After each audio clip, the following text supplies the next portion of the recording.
Hello, welcome to another Talking Till Dawn. I'm Martin, and I'm joined by old Mickey Four Mops himself, Michael Whitehouse. Oh, wow.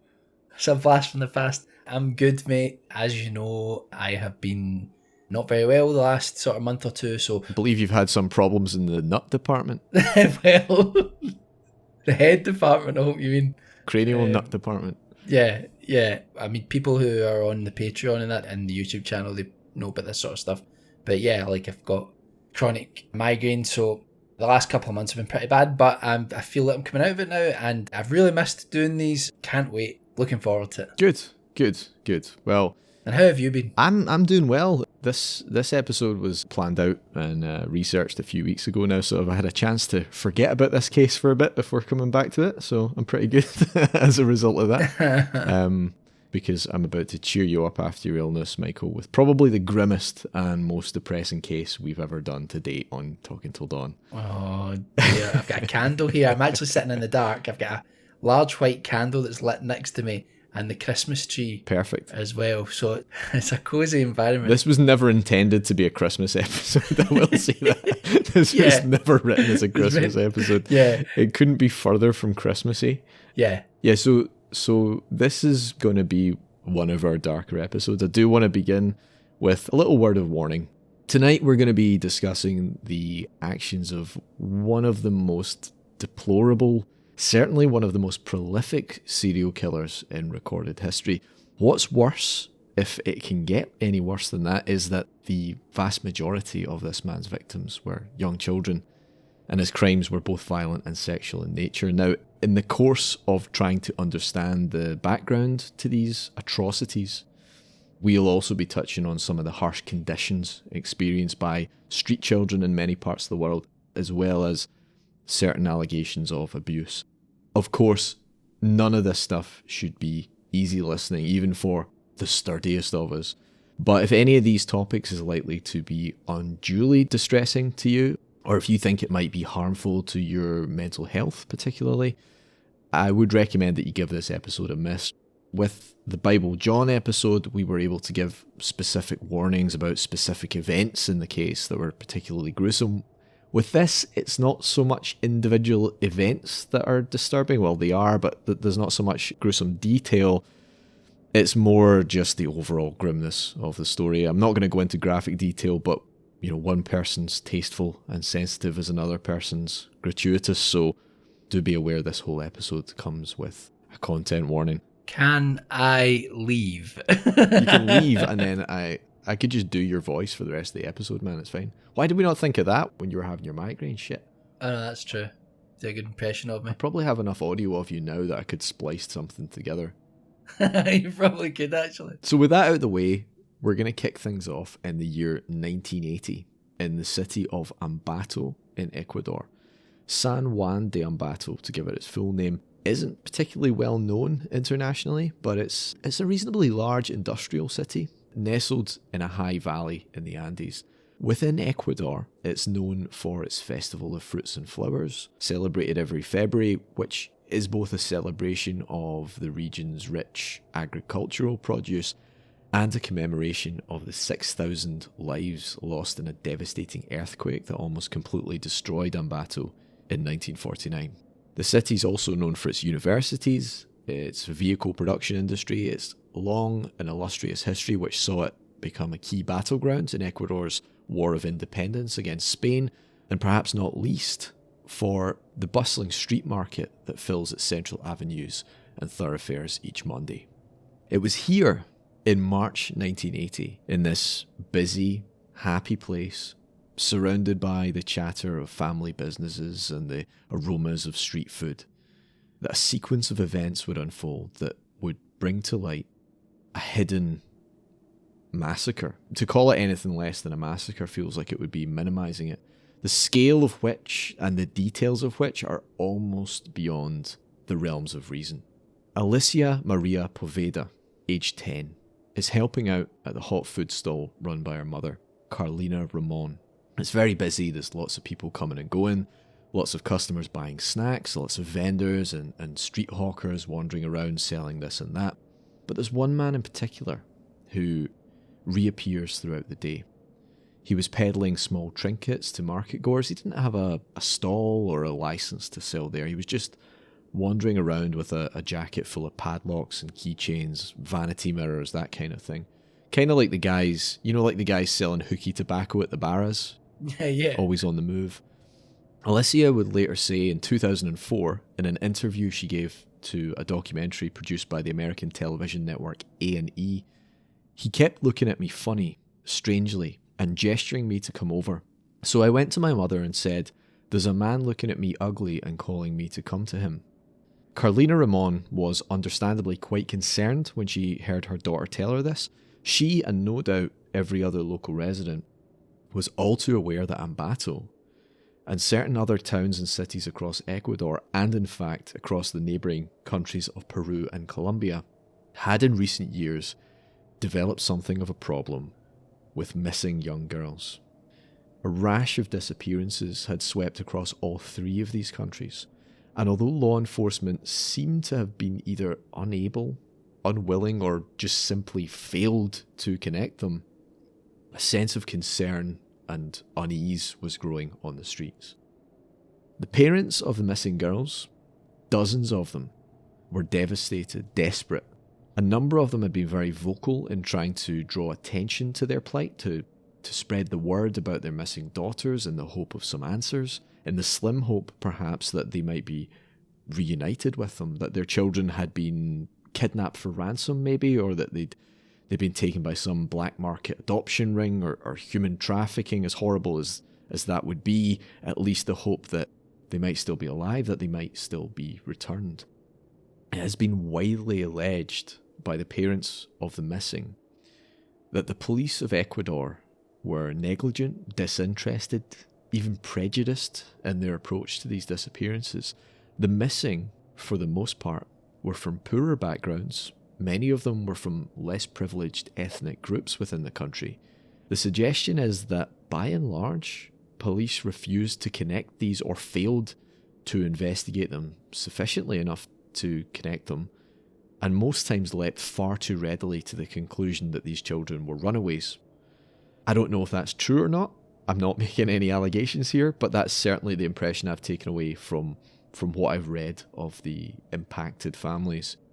But even before the events in the Ambato marketplace that we're about to discuss, even before that, rumours had begun to circulate on the streets of Ecuador, and eventually also in the press, that a human monster was responsible. Not even the most far-fetched of these rumours or reports came close to capturing the true scale and horror of what had really been happening.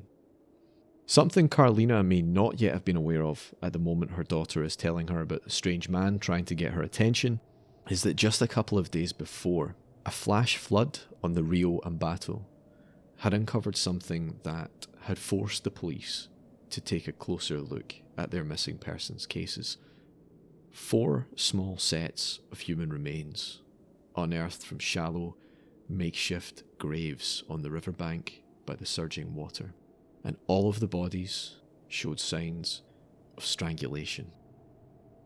Soon enough, this stranger directly approaches Carlina's stall and begins asking about the foods on offer, looking into the pots and pestering Carlina with questions and requests and trying to distract her, misdirect the mother, while at the same time subtly gesturing for young Alicia's attention. That was Carlina's immediate impression of what he was doing. She did not trust this guy one bit.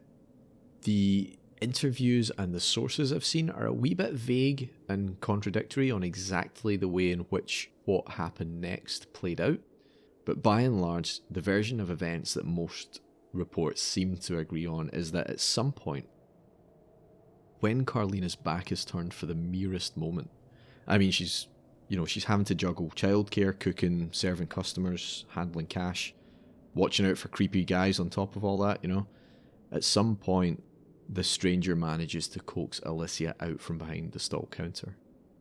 Carlina turns around and sees her daughter gone. It's the stuff of nightmares, Michael. I was about to say the exact phrase, and the thing is, I always dislike when people are like, well, I'm a parent, so I feel this more, and all that sort of stuff. But I will say that... It's easier to put yourself in her shoes, I would imagine. Not that I can't. I definitely can. But, yeah, you know. exactly. Of course you can. Of course you can. But, like, I think it's just you put a face and an identity to the child that goes missing as the one you know and love. Yeah. Anytime I watch or read about serial killers that preyed on children, it just goes right through me. Oh, yes, it's brutal. Yeah. You know, researching this, this kind of thing, it does bring you down when you spend a long time immersed in it. And we're here to bring you listeners down along with us now. You know, having said all that, you also have to remember that this is 1980. I would not be surprised if under normal circumstances, the child of a market trader wandering off for a bit, going off to play on her own, I'm sure that would have been considered perfectly normal and nothing to worry about. Yeah. But that's under normal circumstances. The presence of this stranger, the rumours and reports of missing children have all put Carlina on high alert. And when she sees that Alicia's gone, she immediately drops what she's doing and she runs out into the plaza. She does so just in time to catch sight of the stranger leading Alicia by the hand, leading her away from the stall, out of the plaza, before they disappear into the crowds. Carlina calls to her fellow vendors. These are friends and people she knows and has worked with for many years, and they immediately come to her aid. They form a posse, almost a mob, who give chase after the stranger and Alicia. Carlina and the other stallholders manage to intercept the man out in the street. Alicia is safe. The man is overpowered. As he is dragged back into the marketplace by the mob, Carlina loudly accuses him of being the kidnapper behind the other disappearances. The man protests. According to Carlina herself, when she was interviewed for the A&E documentary, he said, "No, ma'am, I'm a poor worker, a humble man. I'm not a thief, I'm not anything. I have a clean heart." And so they let him go. Nah, I'm kidding. Jesus Christ. The police took the man in for questioning and discovered that he was a Colombian by the name of Pedro Alonso López.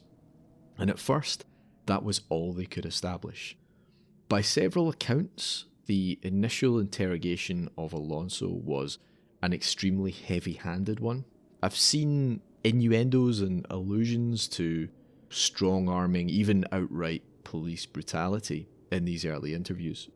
Of course, it's not that Alonso was someone undeserving of being roughed up, as we shall find out, but, well, for one, morally and legally, it's not the police's job to mete out extrajudicial corporal punishment. That leads to its own whole mess of problems, still very topical problems, it has to be said. But for two, that kind of approach can have all kinds of negative outcomes on the quality of the case against an accused criminal, like drawing false confessions out of an innocent suspect, or laying the groundwork for a guilty suspect to roll back a confession at a later date, you know? Or, what happened in this case, the suspect proves completely impervious to your threats, your violence, your intimidation. The suspect clams up, becomes hostile, and completely refuses to cooperate. So, after hours of silence, and realising they were getting nowhere with the suspect, the police turned to a new and slightly more subtle strategy.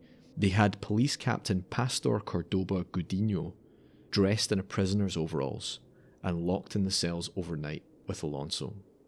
It was what might be called a borderline honeypot operation, albeit without a romantic aspect. Some reports refer to this police captain as a priest. There's a lot of confusion in this because of the language barrier, because maybe the quality of some of the reporting originally wasn't that great. There's a lot of confusion about some of the details here, and I originally had it as this guy was a priest, but I think the confusion stems from the fact that his first name is Pastor. Right. But yeah, he's not a priest, just a police captain. But he took a completely different tack to the other officers. He gently gained Alonso's trust, shared stories, maybe even fed Alonso's ego a little bit. If there's one thing that a lot of men who commit horrendous serial crimes have in common, it's a very hungry ego. And under the captain's influence, Pedro Alonso López began to talk, and talk, and talk, and talk. Cordoba spent 27 days in the cell with Alonso. Oh man. Yeah. That's commitment. He ate in there. he slept in there. He said, "For 27 days I hardly slept, afraid I'd be strangled in my bed. I kept a towel wrapped around my throat, but I tricked him into confessing by pretending I was a rapist too. He boasted to me of murder after murder in Ecuador, Colombia and Peru. It was beyond my wildest nightmares. He told me everything." So, I mean, 27 days of that, I can't even imagine what that must have been like. That's almost psychological torture. Way above and beyond the Call of Duty. Unreal. Yeah. Wild. So he reported his findings to the investigators, who hauled Alonso back into interrogation and presented him with the captain's testimony. Alonso cracked and finally began to open up to police about who he was, the kind of life he'd been leading, and the details and the staggering scale of the crimes he had committed. Alonso claimed that in his estimation, over 7 years, he had taken the lives of 110, mostly young girls in Ecuador, an even higher number, much more than 100, in Peru, and approximately another 100 in Colombia. And this was in addition to a handful of other killings that weren't of young girls and didn't fit in with his primary MO, but we'll cover those a little bit later on. These numbers are just bewildering and appalling. And normally I would say we ought to be very suspicious of these kinds of declarations made by serial killers. Narcissistic, grandiose, self-mythologizing claims are very common among these kinds of violent sociopaths, once they've been caught anyway. And Alonso indeed fits right into that pattern, probably more so than most actually. The investigators were indeed sceptical, and rightly so. They thought, alright, yeah, this is a lunatic who's killed some people, but there's no way he's done everything he's claimed to have done. 350 young girls in the space of 7 years. That would be like, that's an average of about 2 a week. How could he possibly have maintained that? Where's the cooling off period? How could such a spree, an extended killing spree, go undetected? Surely he's just trying to shock us. He's trying to gain some kind of fame and notoriety out of this as some kind of consolation prize for losing his freedom. But as inquiries progressed, it would become increasingly clear that not only was it entirely possible he wasn't lying, but that the 300 estimate might actually be on the low side. Now, I think it's important when you cover the deeds of a criminal as abhorrent as this to remember the victims, Michael. Yeah, we've always said that in the podcast, that we try to do that as much as possible. Definitely. I mean, it would be a lie to say that we don't cover these sorts of incidents because of curiosity. I mean, that's why you're listening to this podcast, and that's why we make episodes like this. Yeah. But while there is a fascination with the outlandish in life, because it's so strange to us, we always try to make sure that we do think about the people that were affected by this, and just those numbers, it's unbelievable. Definitely. I mean, there's always the temptation just to focus on the killer because he's the one he's the outlier, he's the anomaly, right? You know, on a podcast like Talking Till Dawn, as you say, we have an interest in examining and discussing the anomalies and the outliers of the human species. But I think it's vital for our own sense of empathy and humanity and decency that we're mindful that these are not just numbers, that every one of that 300 or more was a fully fledged human life, as complex and unique as any of us. Each one was a future cut short in cold blood. Kids with parents and siblings and friends. That's 300 families, 300 agonizing ripple effects left in Pedro Alonso López's wake. Now, normally we would try to spend some time discussing the lives of the victims. That's a wee bit more difficult to do in this case. There's the language barrier that I mentioned. There's the relative lack of primary articles and news stories available online for this case because of the region in which it took place. You can get a little more with the help of Google Translate, but it's far from the amount and the accessibility of material we had for Bible John. Also, the era in which it occurred, the sources we do have tend to gloss over the lives of the victims a bit more than they probably would today, just because of the style of reporting at the time. The focus hadn't yet shifted towards the victims within journalism. Yeah. I think even now we aren't completely past that. No, definitely not. Sensationalism is the call of the hour, unfortunately. Yeah. The thing is, in this particular case, you almost can't blame them because of the sheer numbers involved. It's almost too much to take in. Yeah. How would you even begin to give each of these victims their fair share of attention? I don't think it's possible, even if many of the victims weren't unknown to us. So one of the tragedies of this is that while we all know the name of the killer, and you can find a pretty huge amount of information about his life, and we know he had scores upon scores of victims, the names of the victims are largely not necessarily lost, but at least as far as the information in the public realm goes, the vast majority do seem to have been almost forgotten. There is a sense of a vast mass of death and misery perpetrated by Alonso, but the press do seem to have lost sight of these numbers as individuals.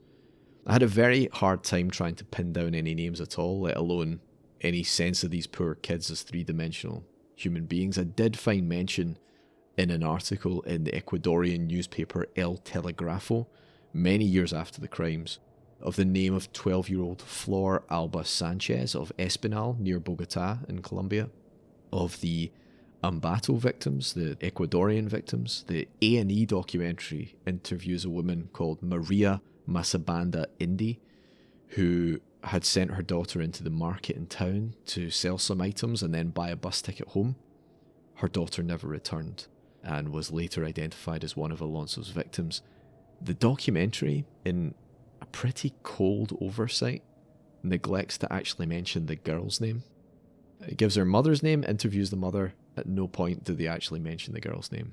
That's quite a glaring omission, Yeah. unless the family asked for the girl's name not to be mentioned. But I would imagine the mother mentioned it at some point, but Yeah. it just didn't make the cut of the documentary and they didn't think to include it. Or maybe it's mentioned somewhere and I missed it, but I did watch it about 2 or 3 times and I never picked up the name. I was able to find the name of Ivanova Garçon, a 9-year-old who disappeared on the 15th of February 1980, about a month before Alonso's capture.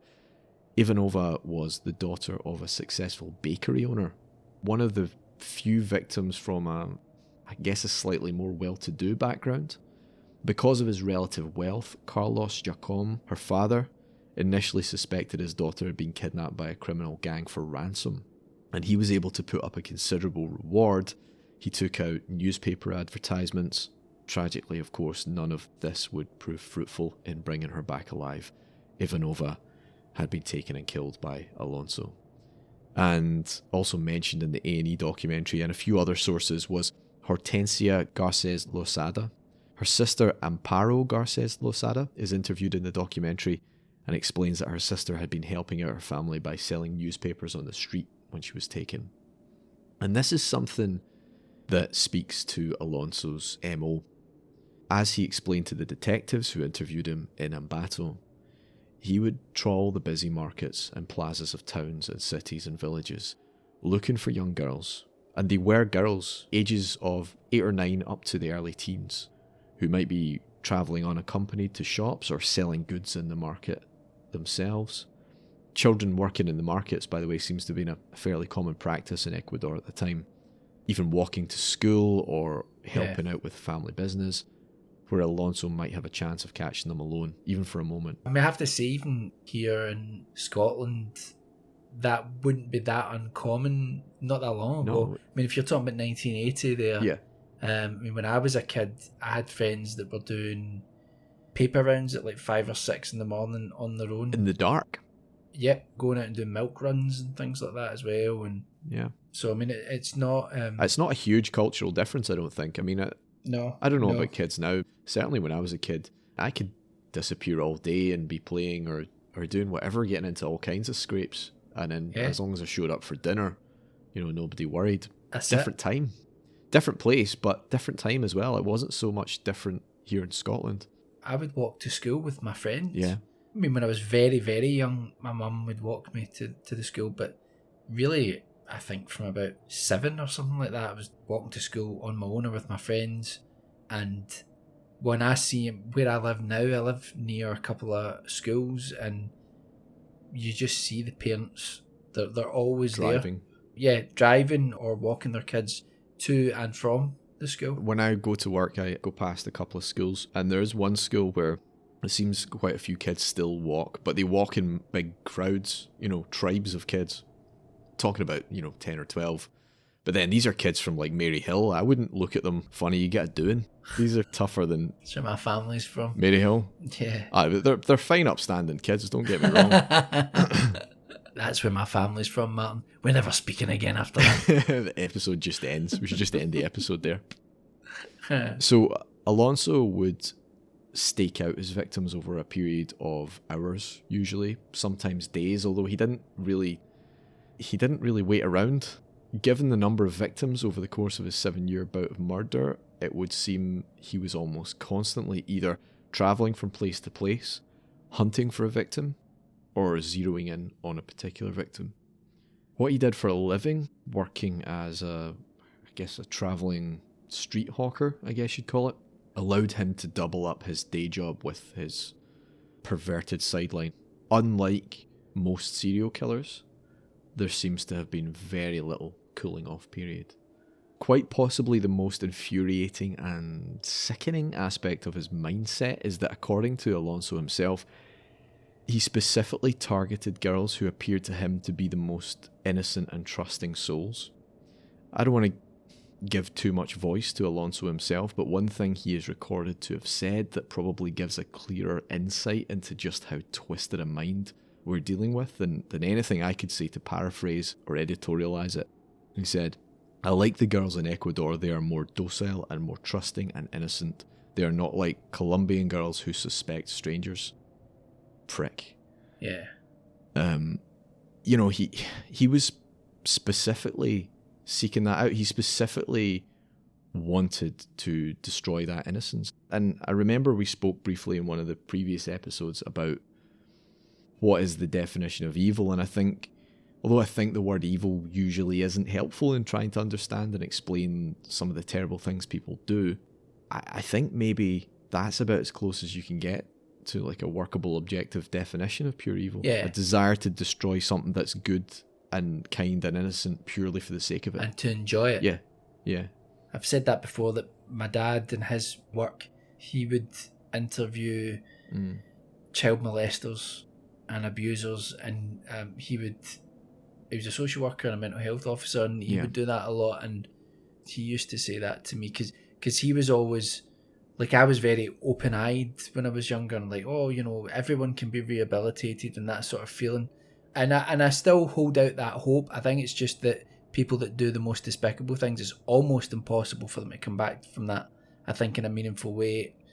And that's why I don't believe in capital punishment, but I think that people should be locked away, and, for want of a better term, studied. Yeah. To try and understand. I think impulsive abusers and impulsive killers are probably like the two main sort of types of crime that I don't think you can reliably fix someone like that. Yeah. Because it's a compulsion. And I don't know, like maybe there are ways of like, making sure people who do lesser things are less likely to do it in future, but I don't think you can remove that impulse. And once they've gone to the extremes of this, I mean, how does someone... Can you come back from hell? That's, I mean, I think... And wallowing in it, liking it. Yeah, but I think that's what my dad used to say about that, was that he said, I've sat in an interview room many times with people who, he said, when I started my career, I would never have labelled anyone evil. Never. He said, but I've sat across from evil many times. He said, and he said the worst part of the worst child abusers that he dealt with was that they blamed the children. Jesus Christ. And the thing is, my dad was then also working with the kids who had been abused. I don't know how he did it. I don't think I could have done that job. But some man. That's what he said. He was like, he used to say that to me. He said, I didn't believe in evil. I didn't believe it was a real thing. I can tell you that it exists. Yeah. Grim shit, man. So like the sort of trusting nature of Alonso's victims wasn't just a practical consideration for him, but he did leverage that to his advantage. He would use the kindness and the helpfulness of these poor children against them. So I don't know how familiar you are with Ted Bundy, Mike. Yeah, I mean, I know who Ted Bundy is, but in terms of, I know some of the details, watched documentaries, read a few things about him, that sort of thing. So one of the dirty tricks that Bundy would use to gain a woman's trust, to ease them into being willing to leave a location alone with a strange man, was to wear his arm in a sling or his leg in a cast, or he'd be walking with crutches, and he would drop books or luggage or groceries, and he'd be struggling with his car, thereby coaxing a passerby into coming to his aid, helping him with stuff, helping him carry his stuff, whatever. Just generally projecting an unthreatening image of helplessness, of disability, to trigger the altruistic instincts of a trusting and kind-hearted victim, preying on the best parts of humanity. It makes me think of that quote from, the Stephen King story in the film The Green Mile. That quote, he killed them with their love. Right. And that, when I think about that sort of thing, that makes me think of that quote. It's true. So Alonso used a very similar technique. He would play the helpless foreigner lost in a strange city, maybe playing up his Colombian accent, his foreign Colombian accent. Excuse me, can you help me? I'm lost. I'm trying to find the bus station, or I've been walking in circles. I'm not from around here. I can't seem to find my way to the edge of town. Could you show me? And he would put them, the very children he was targeting, in the position of feeling like they were in charge. They were the ones in control of the situation. Yeah. Oh, okay, mister, you come with me and I'll show you where you need to go. And sometimes he would sweeten the deal by giving them some of the little mirrors or toys that he had for sale.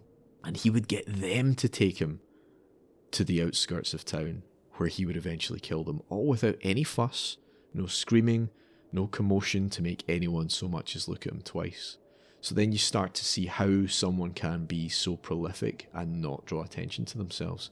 So once he had gained the trust of his victim and lured her to a secluded spot outside town, he would, there isn't really any sugarcoating it, he would sexually assault her before strangling her to death. There's no point in dwelling on the details of it, but he had a strange ritual that he had developed over years and years of doing this. Alonso would never kill his victims in the dark.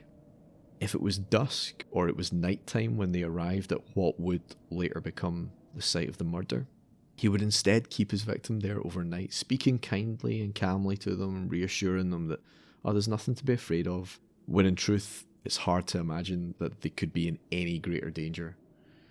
Again, that's one of the most frightening things about him. He had this ability to project the image of a harmless, gormless man, to put children at their ease, to play on their sympathies even. He preferred to do all this in a location with a view of the sky, so that he could watch for dawn and kill his victim when the sun came up. Why he did this? Some of the explanations he gave border on like a sort of pseudo-mystical. He talks about the act of murder being a sort of religious experience. As we shall see, he was very good at trying to convey the terrible things he did in a sort of elevated light. But he also let slip that he thought killing people in the dark was, quote, a waste. And I think that cuts much closer to the truth. As much as he tried to portray himself as some, explorer of spiritual realms, he wasn't anything like that. He was a dirty, twisted, child-murdering creep who just liked to be able to see his victims die. And it wasn't fun for him if he couldn't see it. Scum of the earth. The other thing I was thinking was that, two things. One is that's kind of an inversion of a lot of mythology, where when the dawn comes, rescue comes. That's when you know who survives and who doesn't. The dawn kind of comes to the rescue in a way. That's a really good point. And the other thing is, given that fact, especially children, I mean, this is terrible thinking this, but especially children who are often frightened of the dark, that when they see the sun come up, they're kind of reassured by it, and that maybe he got some sort of twisted pleasure out of taking them to the point where they would feel like they're going to make out of this safer, and then do it, Yeah. Yeah, I never really thought of that. That's a really good point. So when this was done, he would bury the bodies. Sometimes he would just cover them in leaves or old newspapers. In the case of that girl who was selling newspapers, he covered her up in the newspapers that she'd been carrying. Sometimes he did it in actual graves that he had pre-dug for the purpose. Sometimes he dumped 3 or 4 victims in a single pit. But occasionally he claimed he would later return to the grave sites, exhume them, and then sit around chatting, conversing like some sort of ghoulish teddy bear's picnic. It really beggars belief. And it beggars the belief of the investigating officers as well. He's telling all this to the cops in interrogation. He's claiming to have killed over 300 victims. And initially, they're skeptical. They can see there's a narcissism and like a bravado at play in the way he's telling the story. Maybe he's just, a sick Walter Mitty fantasist. Maybe he's killed a few victims, but he's massively inflating this for notoriety's sake. But then they asked him to lead them to where the bodies were buried, and Alonso was all too happy to oblige. Over the course of the next 6 months, Alonso led investigators to sites spread across 11 Ecuadorian provinces, across most of the country essentially. This operation yielded a total of 57 sets of human remains, all of them young girls between the ages of about 8 and 12. And it should be noted that these were only the ones they were able to find.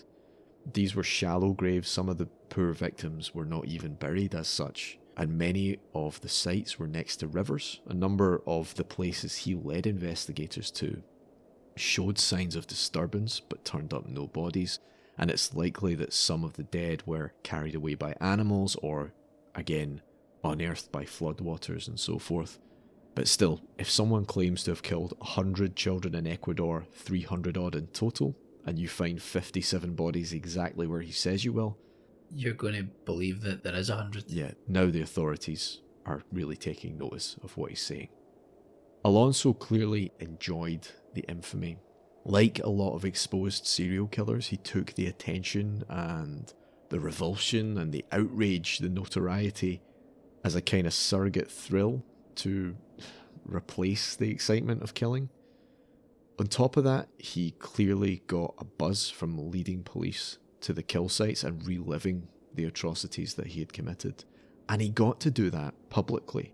These events, at least to begin with, were media circuses, Michael. There were reporters, television news crews, crowds of onlookers. In a lot of cases, the families of the missing girls who'd showed up to help identify the bodies of their loved ones were there. To protect Alonso from attack, they dressed him up as a police officer so people wouldn't know he was the suspected killer. But I don't think they accounted for his behaviour. That in his relishing of the limelight, he himself would give the game away. Alonso took every opportunity to talk to reporters, offering up the most crass comments on the nature of life and death, talking about how, he was actually helping his victims, he was giving them peace from a violent world, all this kind of bullshit. At one gravesite where a girl's skeleton was uncovered, Alonso snatched up the skull and tried to pose with it under his arm for press photographers before the lead investigator swooped in to claw it back from him. Unbelievable. There was a documentary I watched on Netflix not that long ago, The Confession Killer. I don't know if you watched it. Otis Toole and Henry Lee Lucas, yeah. It reminds me of the exact opposite of that, which is that a lot of people think that Henry Lee Lucas was making up all the things that he was saying. Yeah. And his comments got more and more ridiculous. There's a point where he's being interviewed by some Japanese journalists, and he's sort of saying to them, I killed some people in Japan as well. And they're like, how did you get there? And he's like, I took a car. Yeah. And it's like, he doesn't even understand the geography of it. Yeah, and he's killing people in 3 different parts of the country at once. Yeah, this is kind of almost the opposite of that, but the same attitude. Yeah, to enjoy the attention and the limelight. Yeah, definitely. But this is real. This is actually real. It is real. It is real. I don't know. I mean, it's hard to know for sure. So you got 57 bodies. He claims to have killed 300. I don't doubt that some of what Alonso said was bullshit. He's just that kind of guy. He's just exactly like Henry Lee Lucas in his attitude and his outlook, the way he tries to big himself up and almost take glory for what he's done. So I would not be surprised if some of his claims are utter bullshit, but the fact that 57 were proven and he only stopped then because he got bored of taking the police around, and that was only in one country, and we know he killed in others. Yeah. Maybe he didn't get 350, but I think he probably got damn close. It's the fact as well, it's not like he said 300 in Ecuador. No. He said 100 in Ecuador and then another 100 elsewhere, another 100 elsewhere. It's the fact that like 57 in that one country, it's like, it sounds terrible when you're just talking about numbers, you're reducing these terrible crimes to numbers, but it's not that far from 100 from his perspective. It's not a huge leap. In fact, Michael, it's 57%. There you go. Maths. We shouldn't laugh, but sometimes the only way to deal with this unrelenting horror is just... Oh, it's grim. There's no other way out of it. I won't sleep tonight. I'm not lying. I spent 2 weeks writing this. Yeah. That's true, though, that if we're researching something that's as tragic as this, or if it's just out of curiosity, if I'm reading things about serial killers or watching documentaries, there comes a point, and I would say this to anyone that's listening, there comes a point that for your own mental health, you need to give yourself breaks from that sort of stuff. Yeah, I agree. You need to sort of step away from it. It's like I'll watch a true crime documentary and then it'll put me in the mood to maybe watch another one. And then see after that, I need to then step away from that for a week or two and not watch anymore. But I mean, that's just for me. That's how it affects me. But, I would say to people that's like me saying, like, stop listening. Turn this off. But I just mean that's my approach to it. And I would say that, you should look after yourself. Well, that's why we're not like a pure true crime podcast, because I don't think we could cope doing this all the time. We break up with some lighter fare. So Alonso's behaviour obviously didn't go unnoticed among the family members who were present. Amparo Garces Losada and Leonidas Garces, the sister and father of Hortensia Garces Losada, one of the missing girls, were informed that the arrested man was claiming to have murdered a girl who sold newspapers 10 months before and buried her beneath the Puente Luis Alfredo Martinez, a bridge across the Rio Ambato in the Ficoa neighbourhood of the city. They rushed down there and tragically were presented with the sight of investigators digging up bones and scraps of clothing that they immediately recognised as belonging to the missing girl. That in itself, Michael, must have been an almost inconceivably horrific and heartbreaking experience. I can't even begin to imagine how hard that must have been for them, but then, to pile on top of that, the accused and confessed killer swaggering around the excavation site, waxing lyrical to the press and grandstanding for the cameras in a policeman's uniform. Horrendous. Yeah. Leonidas Garces, interviewed in 2004 for the A&E documentary, said, "Oh, I was suffering for my daughter, the tortures he did, what he did, his terror. It was terrible for a father to see the horrors he committed. If I had a gun, I would have killed him, but there was a policeman on one side and a policeman on the other." The father's outpouring of grief and rage very nearly sparked a riot as people pelted both Alonso and the forensics team with rocks until the police intervened.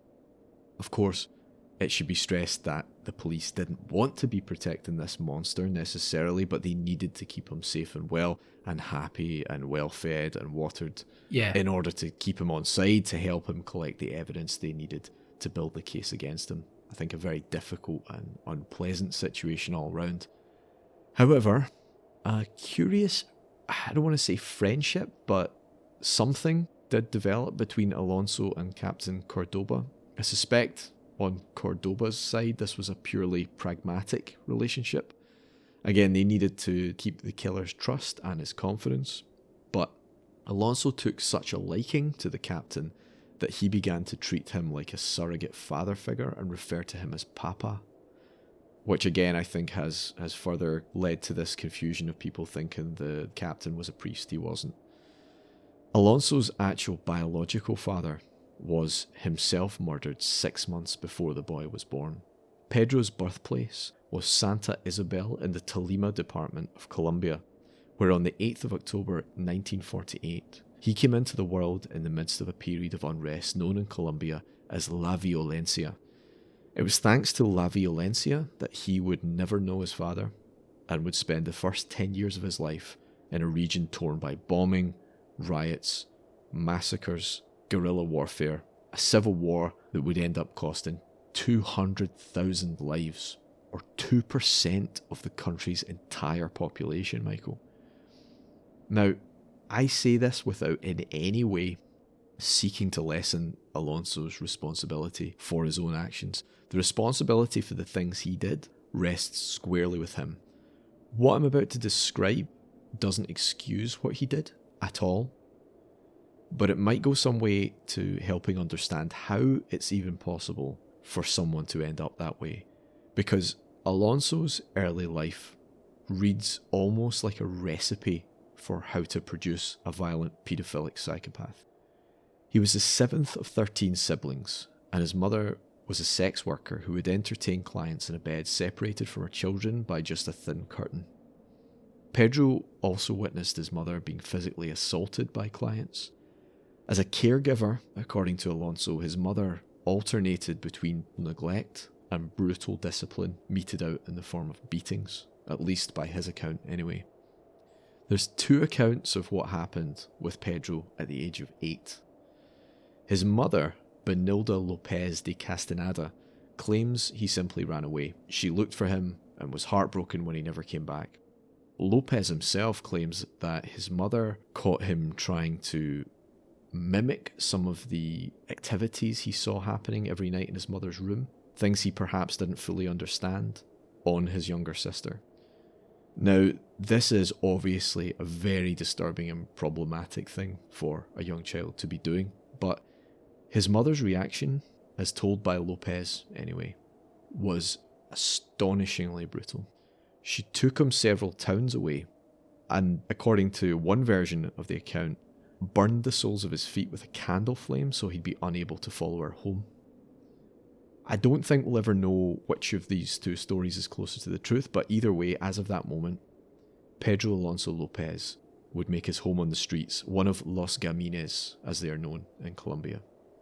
Eventually he made his way by himself to the capital, Bogota, which at that time had, and to a certain extent still does have, a large population of children and teens living on the streets without parents, without guardians.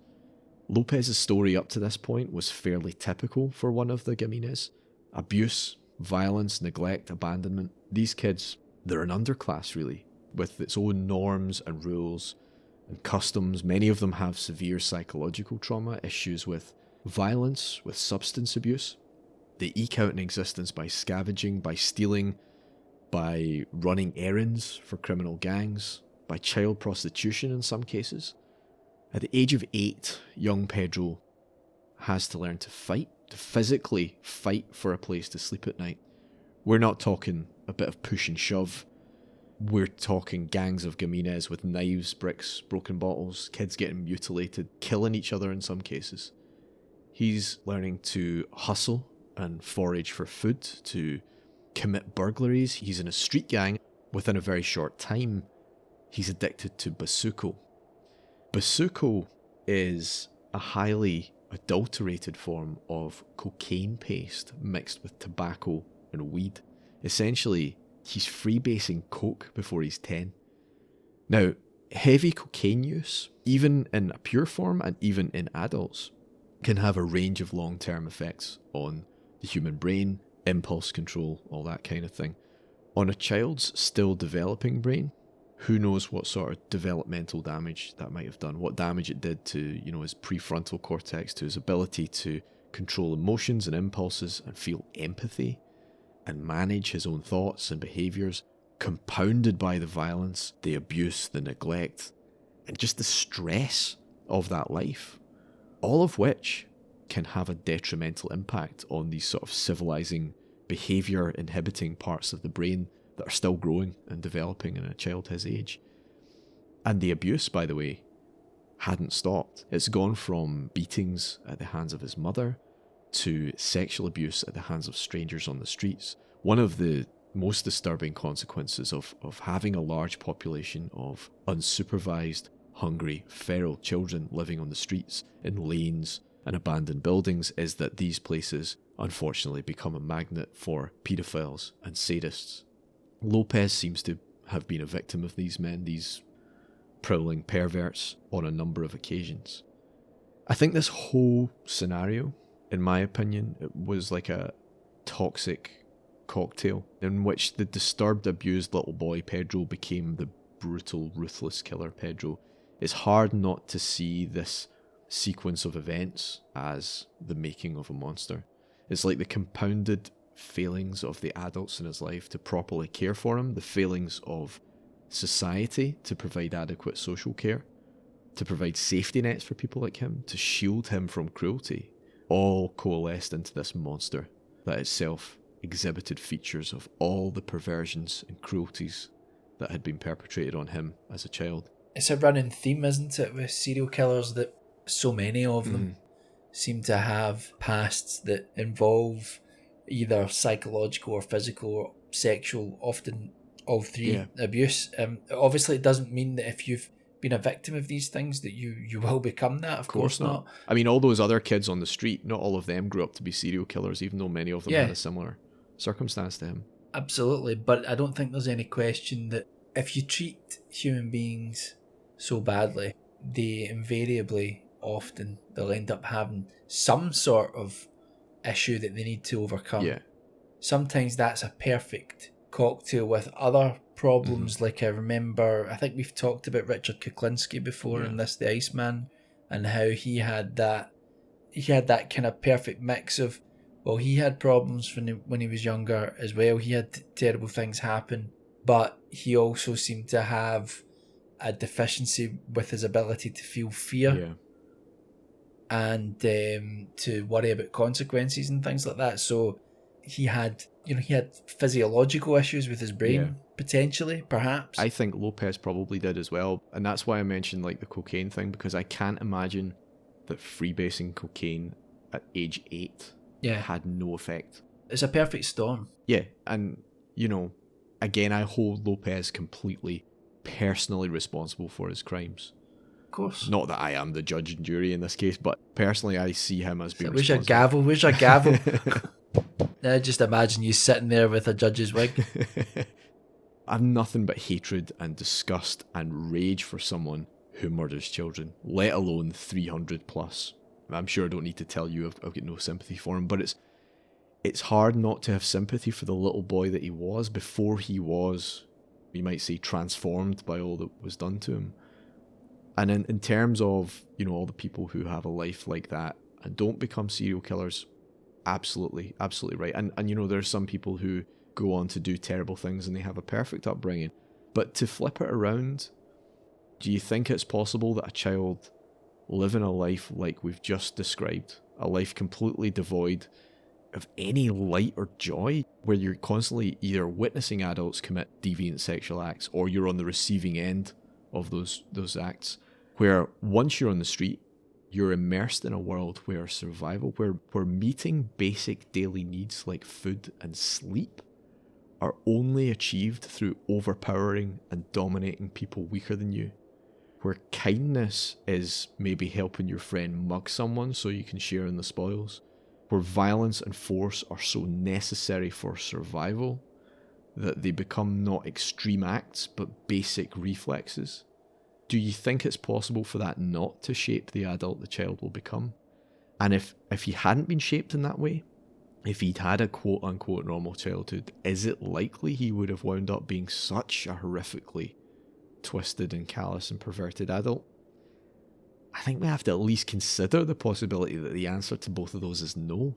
Yeah. As you say, I can't see how that wouldn't have affected him. It brings people to the open doorway, but they have to choose to walk through it in the end. That's what it comes down to, is that these things can bring people to very dark places and thoughts. I know people who have had terrible childhoods and early existences and have gone on to become incredibly positive, loving people. Yeah. But I think you have to choose that, and I think it's very hard to choose that when you've got this pull to, in some sense, both rage against the evils that have been perpetrated against you, but also mimic them because it's all you know. It's like you're talking about mimicking what his mother was doing. Yeah. You know, there's so many issues there. Yeah. Imagine growing up being exposed to that all the time, probably not even thinking anything of it because it's so normalised.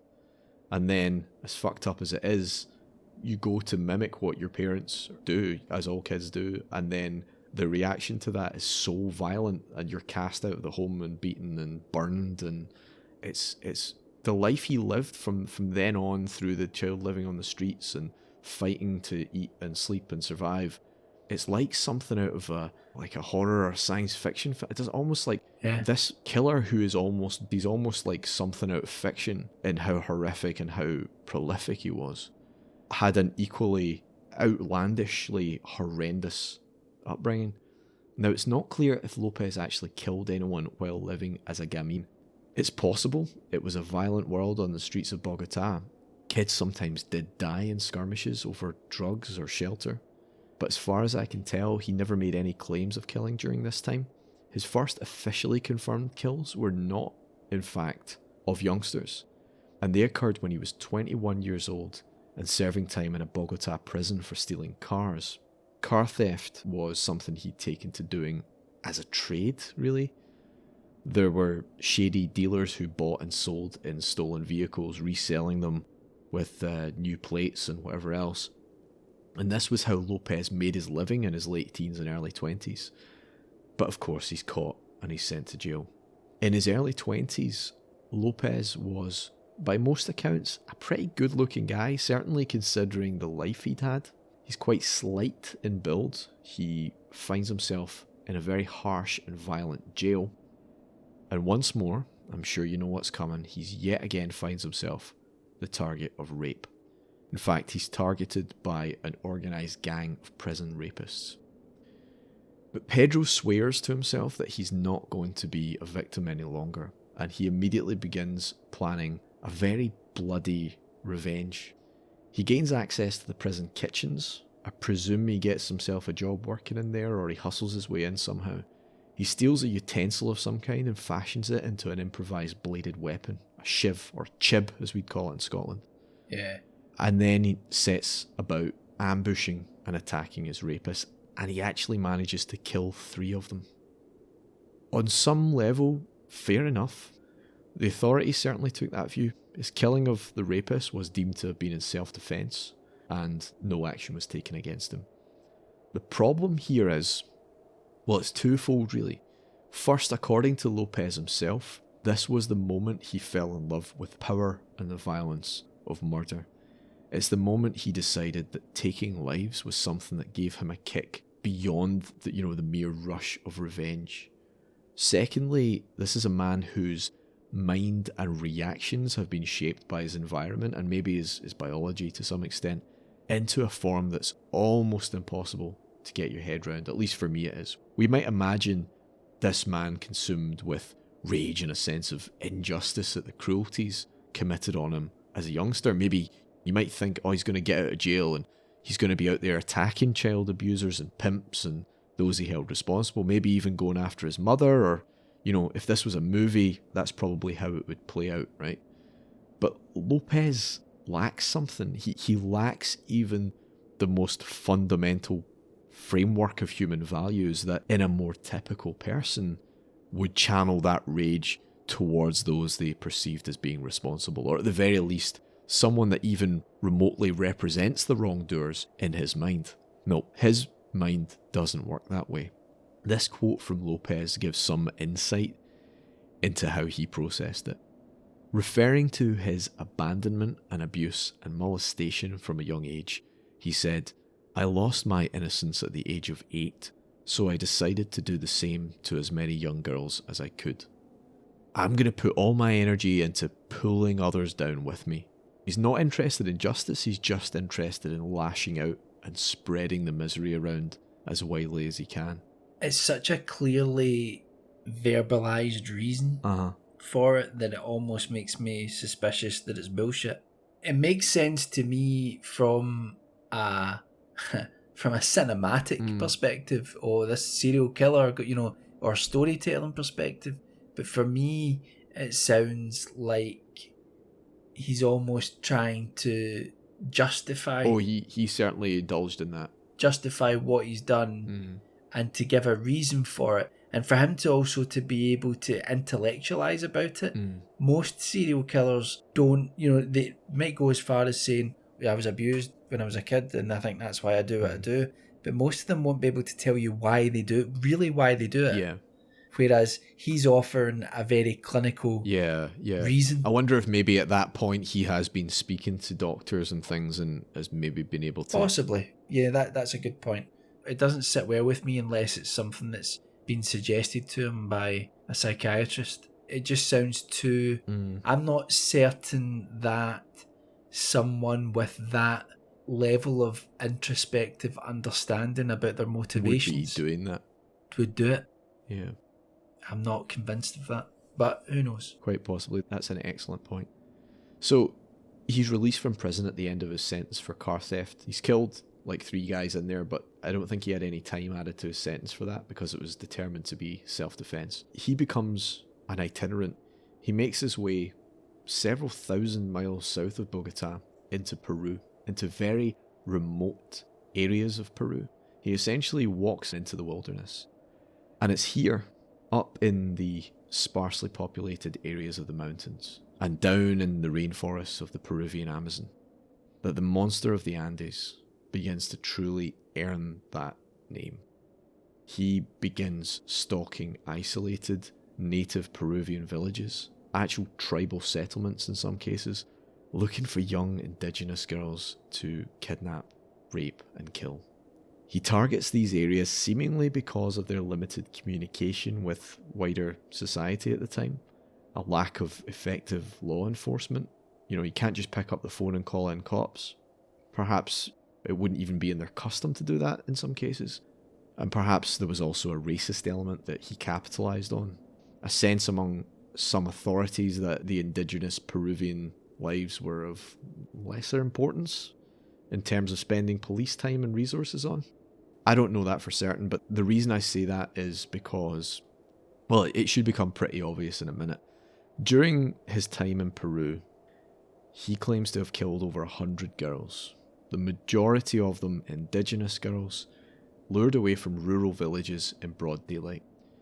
However, because of the groups he targeted, because presumably a lack of accurate record keeping on the indigenous population, because of the remoteness of the places the crimes took place, the details of these claims are impossible to verify.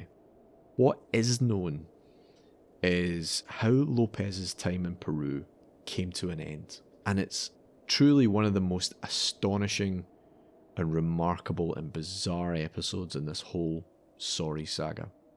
Lopez is caught by the inhabitants of an Ayacucho village inhabited by the Quechua people. They find him in the process of kidnapping one of the daughters of the village. This is not the first time he's taken a victim from there, and the locals are aware that little girls have been going missing in the surrounding area for some time, so quite understandably, they decide something's got to be done about this. They capture him. This is like something out of an old Italian horror film. They beat him, they strip him of his clothes, and they torture him. They dig a hole in the ground, and they bury him up to his neck so he can't move. They then pour syrup over his head, and they're ready to leave him there to be eaten alive by ants. Horrible, but if it had to happen to someone, can't think of anyone more deserving. Yeah. Lopez's reign of terror nearly ended there, but just when it looked like he had no way out, he had a stroke of the devil's luck, you might call it. An American Christian missionary shows up in a jeep.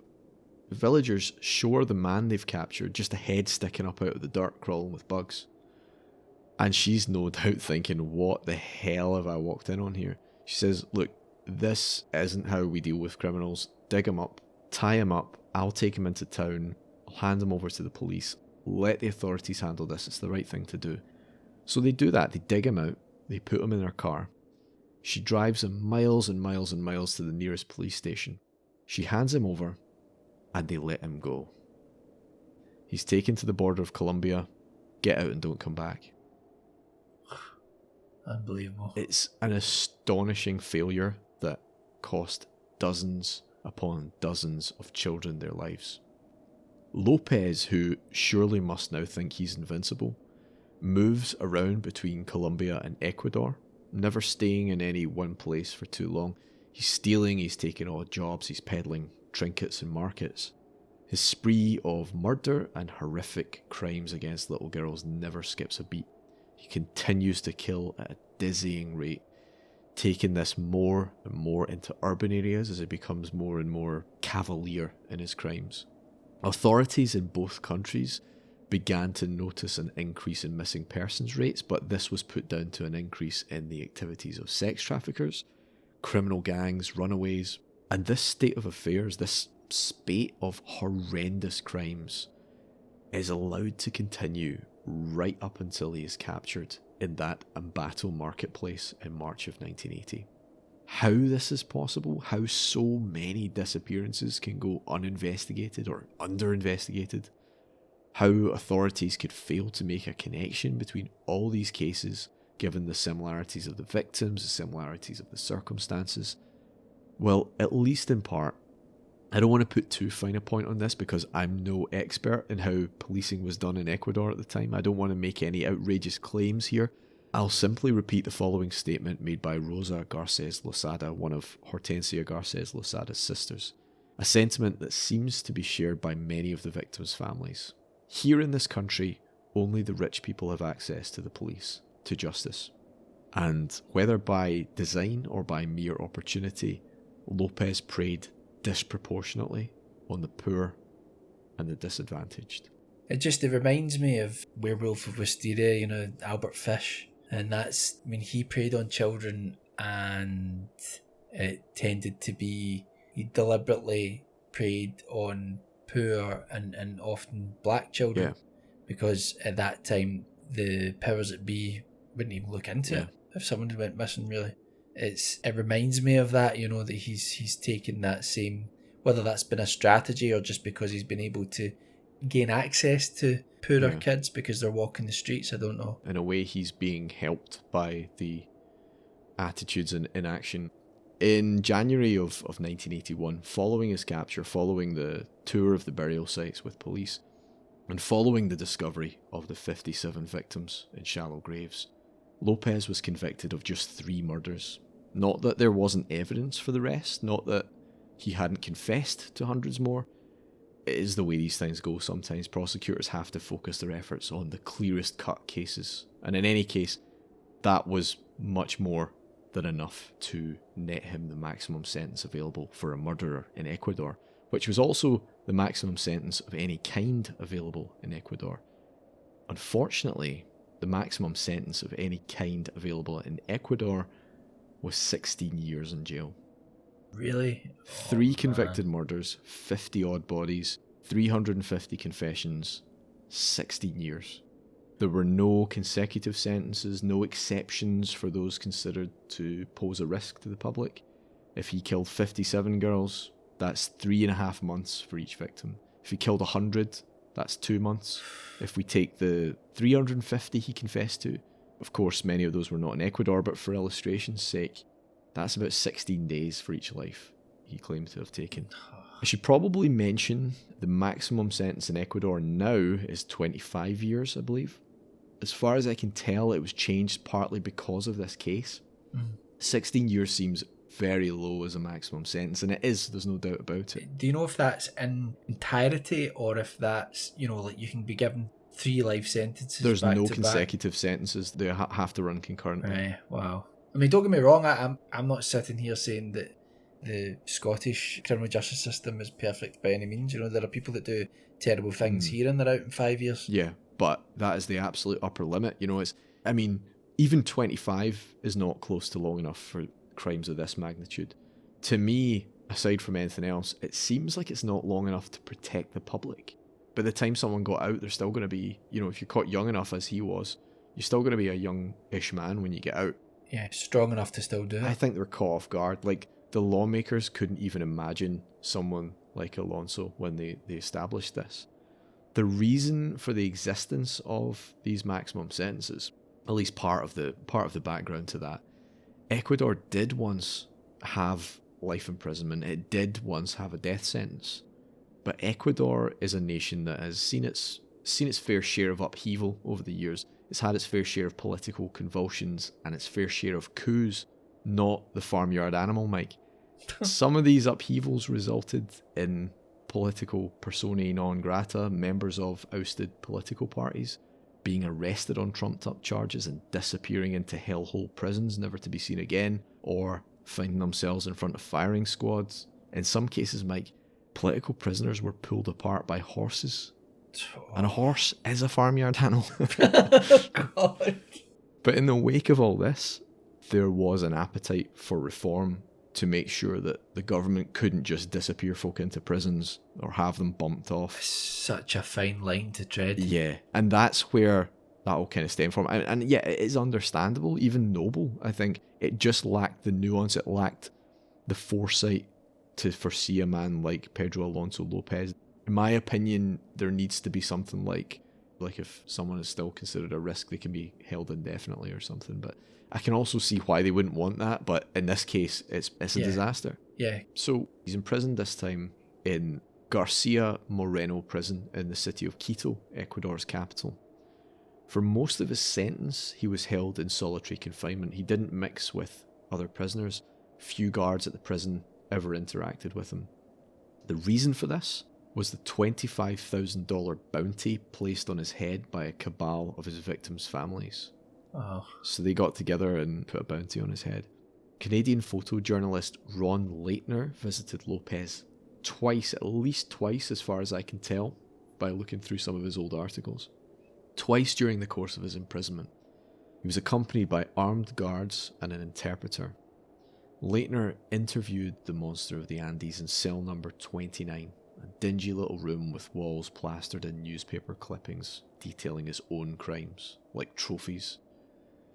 López always revelled in the horror his actions instilled in anyone with a shred of humanity. He sat with the journalist and he spoke of his murders like happy memories. Once, he told Leitner, I even spent 2 days following a tourist family. I was told they came from England or Scotland. I really wanted to take their beautiful blonde daughter, but I never got the chance. Her parents were too watchful. And he bragged. He crowed about what he'd done, like his murders and his rapes were achievements to be proud of. Not once did he show an iota of remorse, though sometimes he would offer, as we've said, he would offer paper-thin justification or like shoddy philosophizing to try and characterize his crimes as something other than the disgusting, perverted, sadistic acts that they were.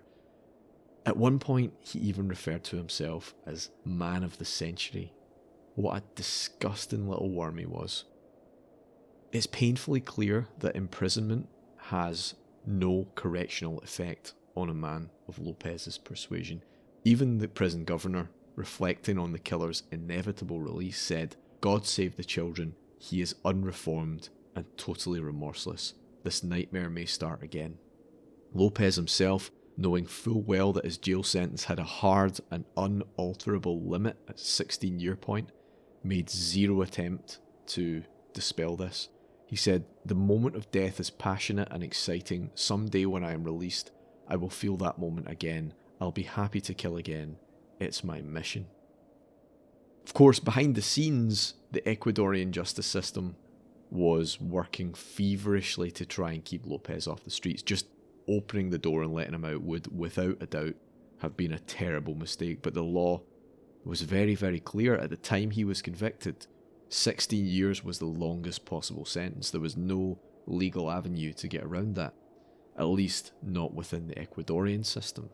But as I've said, López hasn't just killed in Ecuador. He's taken scores of lives in Peru and Colombia as well. Crimes he has never been tried for. And in Colombia, the sentence for murder isn't 16 years. It's a firing squad. In 1994, around the time of the last Ron Leitner interview, Pedro Alonso López gets some good news. He's been released early for good behaviour. Happy days for Pedro, right? Not exactly. The reduction in sentence is probably more an expedient than an act of clemency. An expedient to Lopez's extradition back to Colombia. Remember, he's not a citizen of Ecuador, he's Colombian. He's taken from Garcia Moreno prison, he's bundled into a van, and he's driven to the Colombian border. At the checkpoint, he's released, ordered to cross back into his home country and never return. The moment he steps over the border, he's immediately rearrested by the Colombian police. He's then charged with the murder of Flor Alba Sanchez, a 12-year-old girl murdered in Espinal in December 1979. A crime for which there was a preponderance of evidence connecting to Pedro Lopez. So the monster of the Andes is back on home soil, safely in the custody of police, and the shadow of the firing squad is looming in his future. But not so fast. In Colombia, Lopez is subjected to a psychiatric evaluation and found to be insane. Now, I'm not sure precisely what diagnosis was arrived at, but it seems patently obvious from his actions, from his own statements, from his utter lack of remorse or empathy, and in fact from official diagnosis given during his time in the Ecuadorian prison. Whatever else might be wrong with him, he was undoubtedly a psychopath. Yeah. Psychopathy, sociopathy, antisocial personality disorder, all these are terms broadly referring to the same thing. Neuropsychiatric condition characterized by a lack of empathy and very often a lack of impulse control. To my knowledge, in the majority of countries that have an insanity defence, psychopathy is not, in and of itself, a qualifying condition for legal insanity. Insanity in the legal sense usually requires that the perpetrator be unable to distinguish fantasy from reality, or be so impacted by mental illness that they're unable to tell right from wrong. The precise test varies obviously from jurisdiction to jurisdiction, but generally that's the rule of thumb. Someone undergoing an episode of psychosis, some kind of break from reality, some genuine mental health crisis, might qualify as legally insane in many cases, but psychopaths can intellectually tell right from wrong. They just don't feel it viscerally. There's no remorse. They don't feel bad about doing wrong. Yeah, they know the rules. Exactly. I'm not familiar enough with the Colombian penal system to speak with any authority on what the situation is here. Do they have a different definition of legal insanity? I mean, there is an argument to be made that no one who kills 350 children can possibly be sane. There's certainly a debate to be had there. Or was he genuinely impaired in some other way that we don't know about? Or did someone just fuck up really badly that day? If it's the latter, it wasn't the first fuck up, but unfortunately it will not be the last one. Lopez was committed to a secure psychiatric facility in Bogota. The upside to someone like Lopez being held as criminally insane is that no one gets released from that kind of confinement until they have been assessed as posing no further threat to the public. And as I mentioned before, most psychiatrists in the world, I'm sure, will tell you predatory paedophiles and violent psychopaths are probably the main two types of offender whose risk of reoffending is unlikely to be reliably reduced by psychiatric treatment. Most psychiatrists, with the exception of the one who in 1998 declared Lopez sane, which led to him being released on a $50 bail. Jesus. I did actually know that this happened, but it's still staggering. I almost can't find the words. I don't know if they were claiming he was cured of his deviancy or if they were simply trying to overturn the initial diagnosis of insanity, in which case, okay, but if that was wrong in the first place, why was he not then taken to trial as initially planned if they decided he was sane? I don't know. What I do know is that the monster of the Andes walked out of the psychiatric centre a free man on the condition that he report for regular psychiatric treatment and register with officials on a monthly basis. Michael, do you think this man, who spent most of the 3 years of his life homeless and wandering itinerantly from town to town, evading the law and melting across borders, do you think he adhered to that? I think he disappeared. Yeah. Lopez broke the conditions of his bail almost immediately. And he disappeared. That was in 1998. He has never been reapprehended. Very little is known about his movements since then.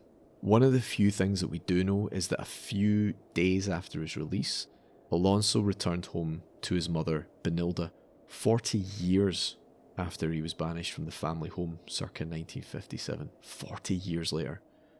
Now, given his violent past, given the fact he seemed to blame his mother for the brutal early life he endured, you might expect that he would be coming to threaten her or attack her in revenge, because he did blame her for his situation, and to hear him tell it, the horrors he spent years inflicting on young girls were, to him, a kind of warped revenge on the world. He does seem to be someone motivated by revenge on some level. But no, he's not violent towards her. What he does is much more bizarre, actually. He appears on her doorstep out of the blue and says, "Mother, kneel down before me so I can bless you." What a fucking weirdo.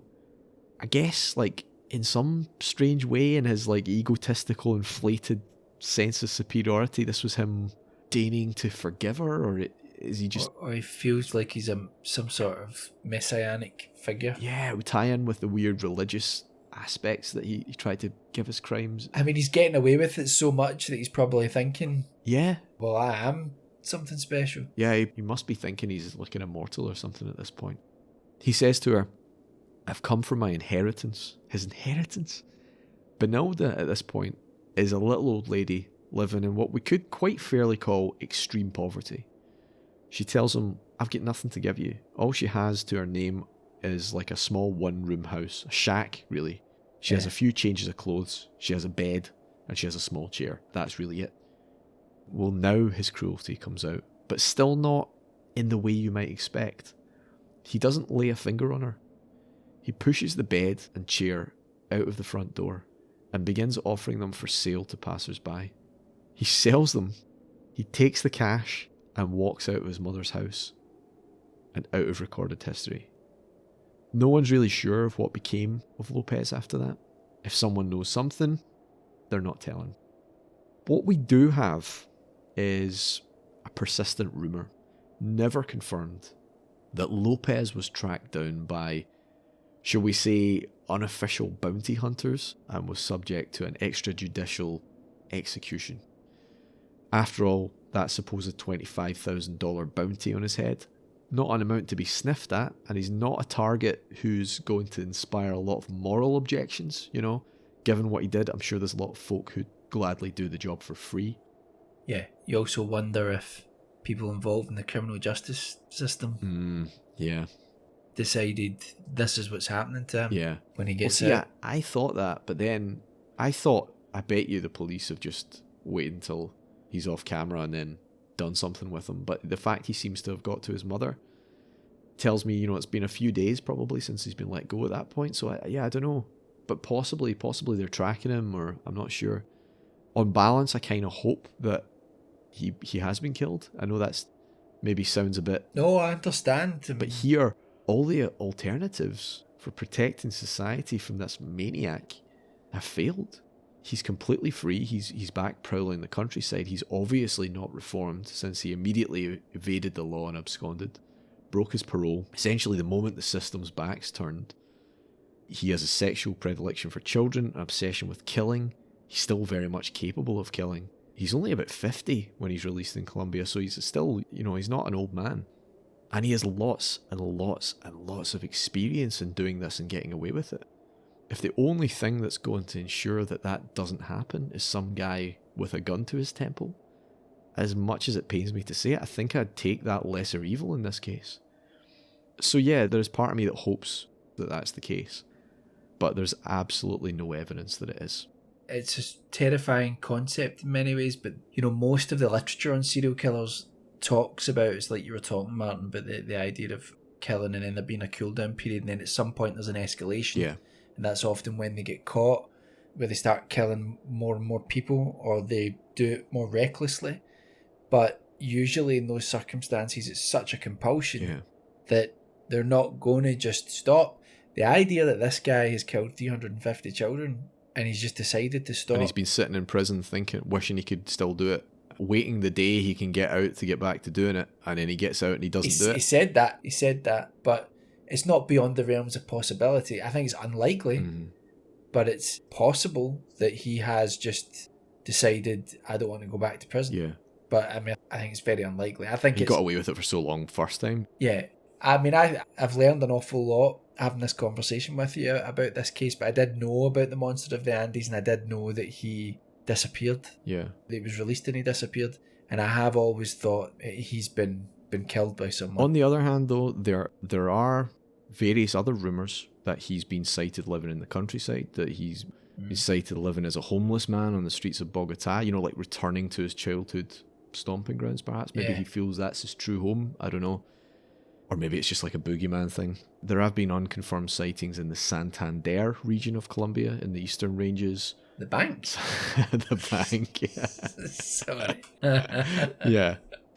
4 years after Pedro Alonso López dropped off the radar, Interpol released a worldwide red notice alert requesting his arrest in relation to the 2002 murder, so after his release, the 2002 murder of a young girl in El Espinal, a crime that bore eerie similarities to Lopez's MO. But Interpol's efforts to track him down seem to have been unsuccessful. In 2013, so 7 years ago as we record this, the Colombian investigative television show Crónicas drew comparisons between the early crimes of Pedro Alonso López and the 2012 murder of Andrea Marcela Buitrego, an 11-year-old who disappeared while on an errand for her mother and was later found dead. She'd been tortured, strangled, and partially buried under leaves. No definitive link has ever emerged, though. If Lopez has not been killed by fortune seekers, he'll be in his early 70s now. Perhaps the years of prison and street life and living on the run will have taken their toll. Those decades of hard drug use surely won't have come without a cost. It could be now he's old and frail and no longer a threat to anyone. Or maybe somewhere out there in the mountains or in some abandoned building somewhere, he himself is now rotting in his own shallow grave or under a pile of wind-blown newspapers, victim to the elements or a heart attack or an overdose. Or maybe a gang of gamines knifed him for his sleeping spot. Wouldn't that be ironic?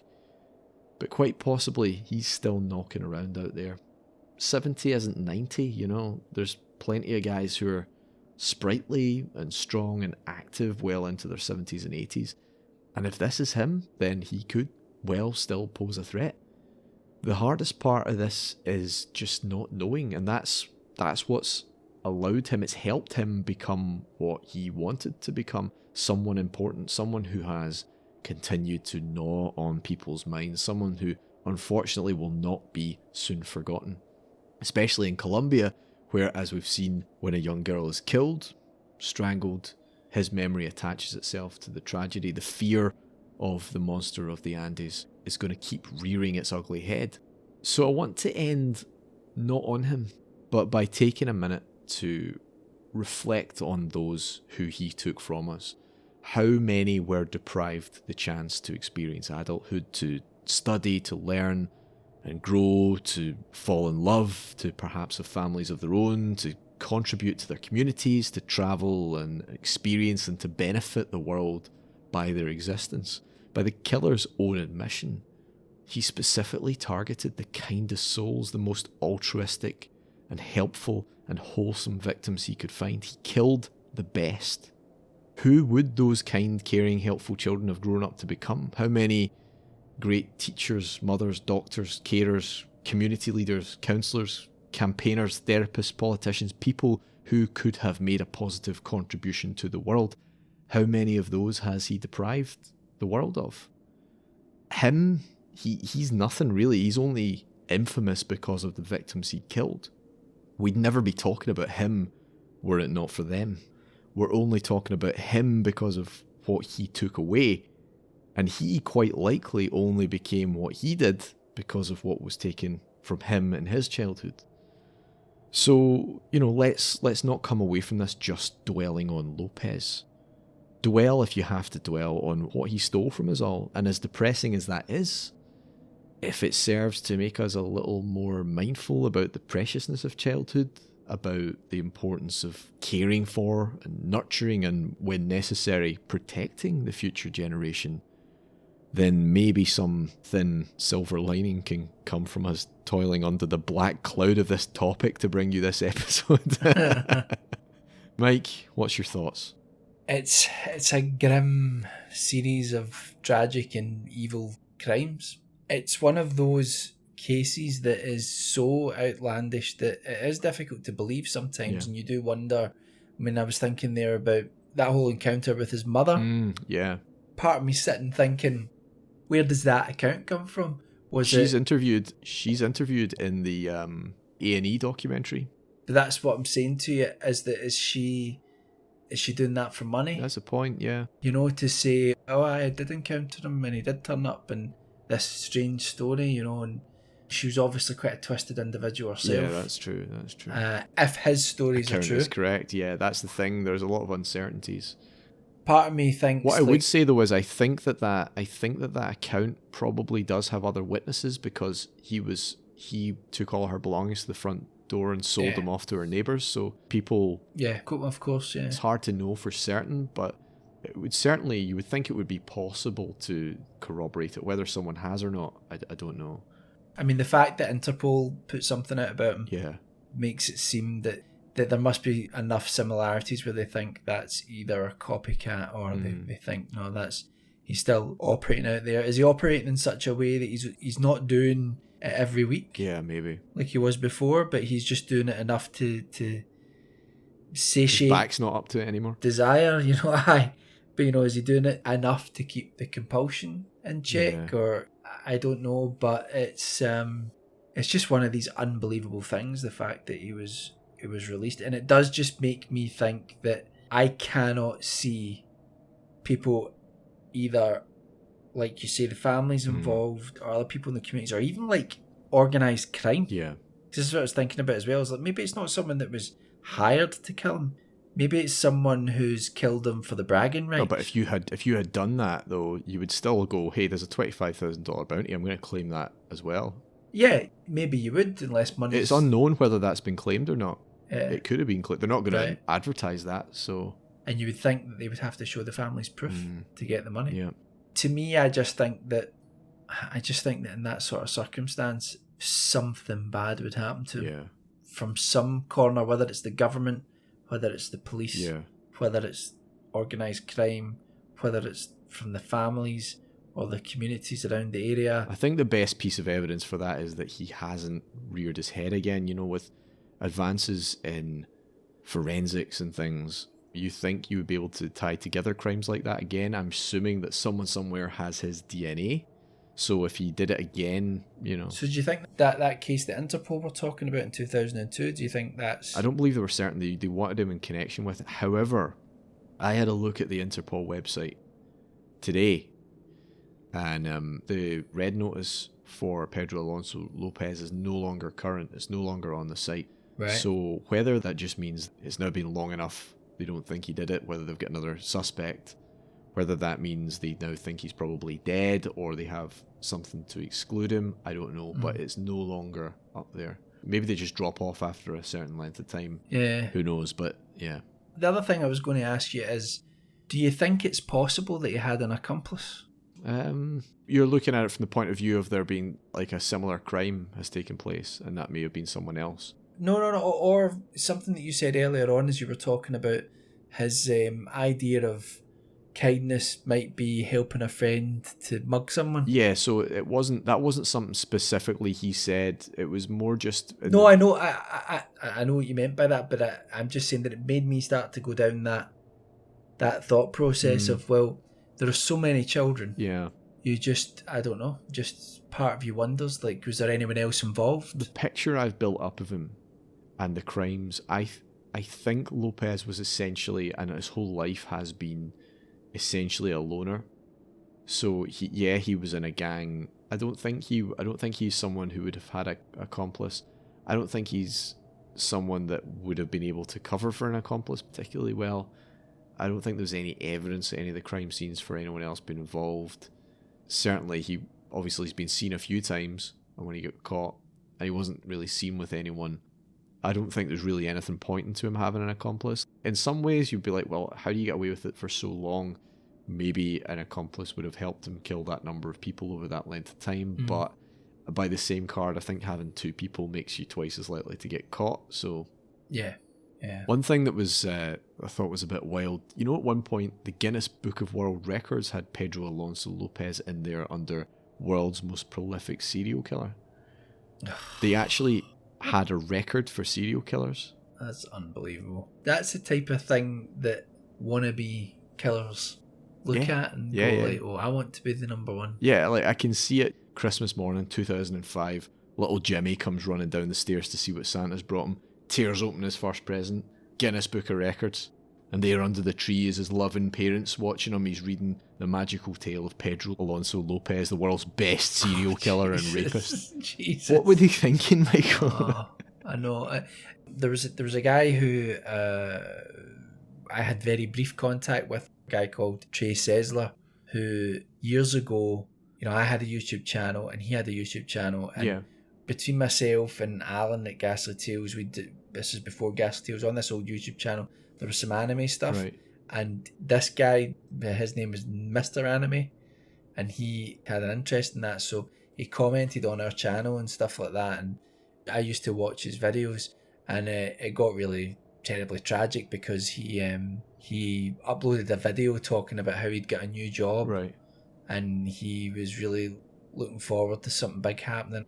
Anyway, as it turned out, he murdered his family, and then he went to shoot up a school. Jesus. But he didn't, either he got caught beforehand or he didn't go through with the school shooting. Oh, this was Lens Cap Productions, I'm looking at it. Yeah, that's right. So he'd killed his brother, his mother and his father, and his idea, he said at the time, the reason that he did it is that he didn't want them to be alive, because he was obsessed with like school shooters. Oh, Jesus. And he had like a journal where there were files. He was like rating different famous school shooters bloody hell. On how well they did, and he wanted to do something. His idea was actually he was stuck between whether he was going to go to a school or he was going to go to a baseball game at town. Did he talk about this on his videos? Or? No, he didn't talk about it on the videos, but there's a video on YouTube. It's a news report, and it shows you him a couple of months afterwards being interviewed about it and talking about it. But there was a weird thing that happened with him. So I followed his channel for years, and he started off for a long time seeming pretty normal and well balanced. Yeah. Then he had an incident with, I don't know if it was pleurisy or it was some sort of... It says here... lung problem he'd had. Pneumothorax. Yeah, right. And after that, in the videos, he always seemed a bit dazed. Right. Just not quite there. I think it might have been that he was medicated, but I don't know. But anyway, that always struck me. And the thing is, I remember thinking that before the killing happened. But the reason I bring that up is that he... Were you guys like, I don't want to say close, but... No. You subscribed to him and he commented once or twice? That's literally it. Right.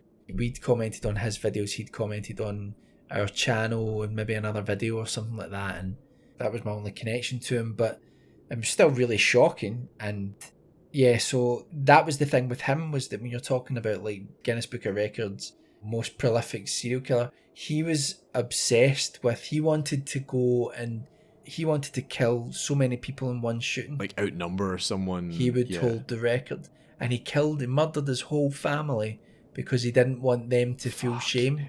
That's another one of the ones where it's like the value system's on its head. It doesn't make sense. Like he wrote, God forgive me because I can't forgive myself, that it sounded so staged. Because I think he thought he would die during the shooting. He's still alive. Yeah, he's in prison. Are you still writing to him, Michael? But no. But that's someone who was inspired by other people's evil acts. It's so dangerous to do that. I mean, the case of the Guinness World Records thing, they did remove it the following year, obviously, partly because it was seen as promoting and glamorizing serial killing to a family audience as well. It's so weird. But also it was pointed out that Alonso was not in fact the most prolific serial killer officially, but that's a tale for another enchanted evening, Michael. Oh, beautiful. I thought. Okay. I just feel like it's so hard talking about this stuff because it is so grim. But as we said earlier on in the episode, you feel compelled to kind of learn about these things because it's trying to understand your own humanity in a way and trying to understand like how someone could have such a lack of humanity. Yeah. Again, I think it's really, really important to never lose sight of the humanity of it, because that's, I'm not saying everyone's going to end up like your pen pal there, Michael, but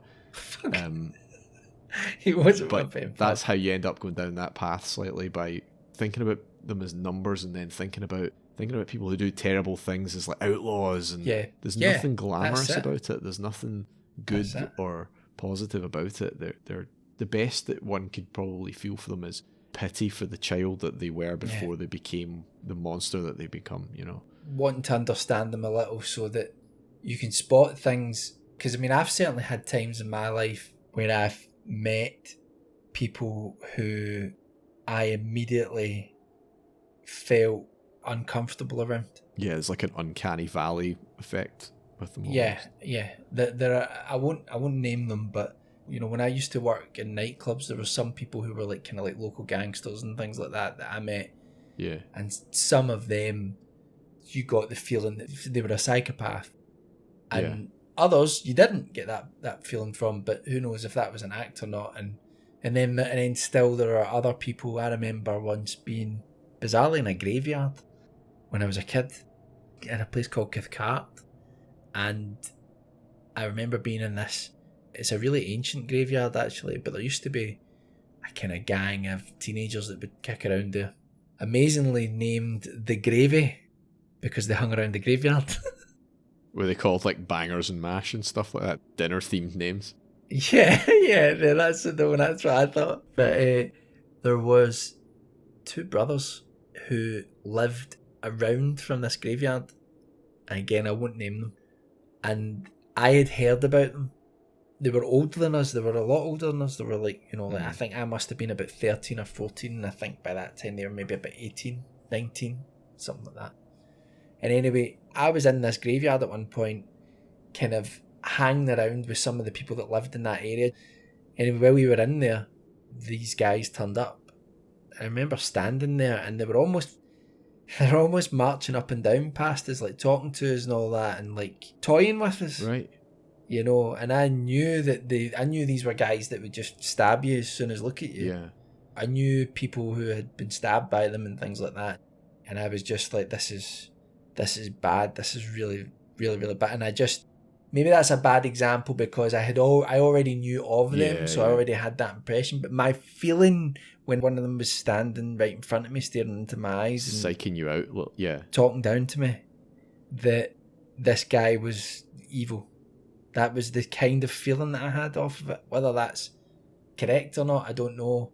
I think I'm right in saying that those guys came to a bit of a sticky end. I'm imagining them like a gang out of an 80s action movie or something. Drive around in an old school bus with the Gravy Boat written on the side. Yeah. All the little gangs around my area there was like the Gravy, there was the State, who lived down at the bottom of the hill where I lived. That was because there used to be a cinema. They didn't even know why they were called that. I remember trying to tell called them the once what? Why they were called the State. Right. STATE. Right. People used to joke, be like, the state of them. Right. But no, the reason that they were called the State is many decades before, there used to be a cinema there called the State Cinema. So the gang had been around for like decades and decades? Like 50 years. Are they still there now? Yeah, I reckon there's still kids down there calling themselves the State. It's passed on from like the older brothers to the younger brothers. Yeah. And then that's quite kinda amazing. It's like a hidden history. Yeah. There'd be an amazing Talk Until Dawn episode on like the gangs of Glasgow and the history of all that. Oh yeah. It's gruesome enough. These gangs that lived in and around where I lived, they were all kids and teenagers, and don't get me wrong, there were people that get killed. You know, like there was one. Well, this is like what we were talking about today. Like, although these kids lived in homes with their parents, I'm sure, as grim as that might have been, they weren't living on the street. But there is a similarity here with the life that Pedro Alonso López led. I had a friend that was in that gang, the State, and I remember him saying to me, it was a bit of a fucking stand by me moment when he was saying it, but of me and my close circle of friends, and none of us were in gangs or anything like that. Yeah. and him saying, you guys will all make it. And he had the insight at the time, it'd be like, you guys will all go on and achieve things, but we won't. Yeah. You know? What happened to him? Yeah, I think he actually ended up doing alright. So there you go. Was he talking shite? I feel like crap. But I remember that, and I remember even at that time, I think I was about 15, I remember speaking to him and him saying that to me one time, and it kind of broke my heart, because it was like, well, you're just being swallowed up by something. You don't need to be part of it. But I think when you're that age, you can't see like the big picture of your life. Mike, did you have some people you wanted to say hello to? I did. Sorry, I've went on a massive tangent through the history of things. So we've had emails. I think I may have thanked some of these people before, but I'm going to thank them again. So thank you to John, Caitlin, Raymond, Jeff, Kamika, Pat, Diane, and Robert. If you would like to email us, like these lovely people have done, and there's a couple of people I still need to get back to, so I do apologise, but I'm definitely going to do that in the next couple of days.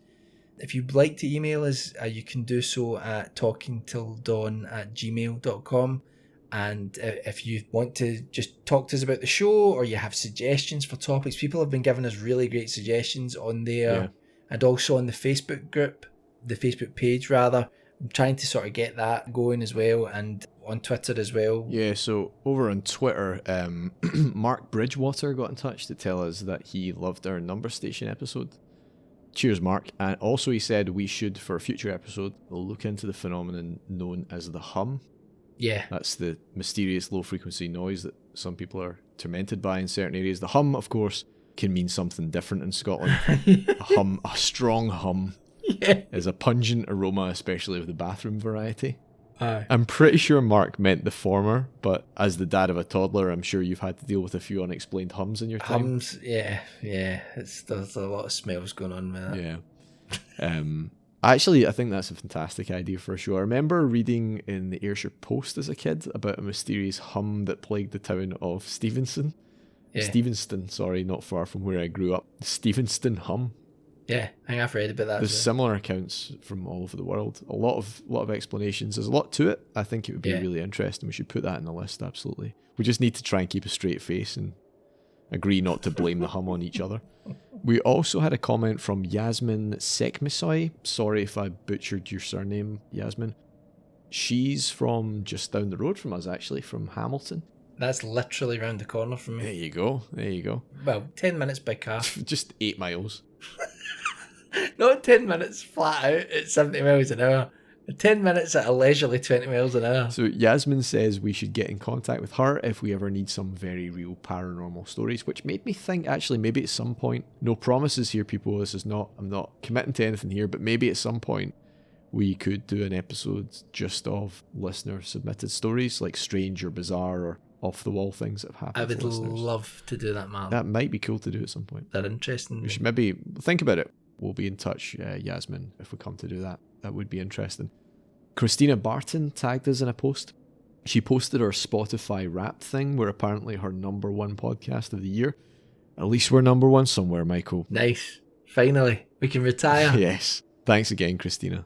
And apparently also she listened to 7 of our episodes in one day, which makes me think we better hurry up with some more episodes because definitely going to run out fast.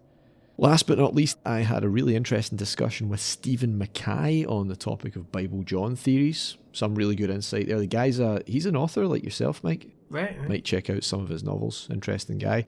We're lucky to have such great listeners. As few of you as there are, we value all of you guys. If you want to get in touch, you know what to do. Twitter @TalkingTill.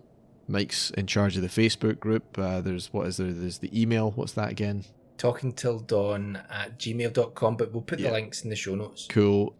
Also, there's a Patreon. Yeah. If you want to help us out also without spending money, just tell your friends and all your weird associates. The way that worked out there is it was just me in the background. Also, there's a Patreon. In between what you were saying there. It's not like an official Talking Till Dawn one, but it is one that I know there's a couple of people on there that are from Talking Till Dawn, and there's a bunch of people for the other sort of Ghastly Tales projects that we work on. Yep. And it helps with like podcast hosting and all that sort of stuff. And then maybe even if I raise a little bit more from Talking Till Dawn contributors, might even be able to start paying Martin some money. How's about that, everyone? Paid? Yeah, well, yeah. No. It's definitely happening. Tell your friends, folks. It's happening. But with that, Michael, and listeners who made it through the horrors of this episode, I think the sun is finally coming up. It certainly is. And I'm going to bed. Night. Good night, everyone.